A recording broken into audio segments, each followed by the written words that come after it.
మారుతిరావు తమ్ముడు శ్రవణరావు కీలక వ్యాఖ్యలు చేస్తారు. తాను జైలు నుంచి బయటకు రాకుండా మారుతి భార్య అనేక కుట్రలు చేస్తుందన్నారు. కోర్టు తీర్పు ప్రకారం తాను జైలుకు వెళ్లానని, మళ్లీ బయటకు వచ్చానని చెప్పారు.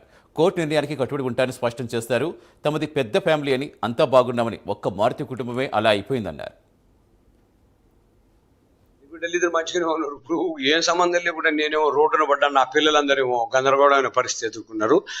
ఇన్స్టా రీలు వీడియోలు తీసుకుంటూ తల్లి బిడ్డలు ఇద్దరు ఒకటయ్యి, మారుతిరావు శ్రవణ్ వృద్ధి చేయాలని చెప్పిన వాళ్ళు తల్లి బిడ్డలు ఒకటయ్యి ఈ మొత్తం ఎంజాయ్ చేస్తున్నారు. అంటే వాళ్ళ పరిస్థితి ఎట్లున్నారు అనేది ప్రజలందరికీ తెలుసు, నేను చెప్పాల్సిన అవసరం లేదు. వాళ్ళ ఇన్స్టాగ్రామ్ అంట, వాళ్ళ ఫేస్బుక్లు అంట, అవన్నీ వాళ్ళకి అందరి పబ్లిక్ అందరికీ తెలుసు. నేను ప్రత్యేకంగా చెప్పాల్సిన అవసరం కూడా లేదు. వాళ్ళ పరిస్థితి అది, ఎట్లా ఉన్నారో వాళ్ళ పరిస్థితి. ఇంకా అవగాహన తెచ్చుకోవటం లేదు. వాళ్ళ అమ్మ మాటలు వింటుంది. మొత్తం మూల కారణం వాళ్ళ అమ్మనే ఇన్ఫర్మేషన్ ఇస్తే మొత్తం అనర్థం జరిగిందంతా. ఇప్పటికీ వాళ్ళమ్మ మారుతిరావు భార్య నేను బయటికి రాకుండా ఉండడం కోసం అని చాలా ప్రయత్నం చేసింది, డైరెక్ట్గా ఇండైరెక్ట్గా. అదంతా మాకు తెలుసు, అది చెప్పలేము మనం. అంత కారణమే ఆమె. ఇప్పుడు కేసు అందులో ఇన్వాల్వ్మెంట్ ఏంటిది అని చెప్పననేది కోర్టు నిర్ణయించింది. ఆ ప్రకారంగా నాకు శిక్ష పడింది.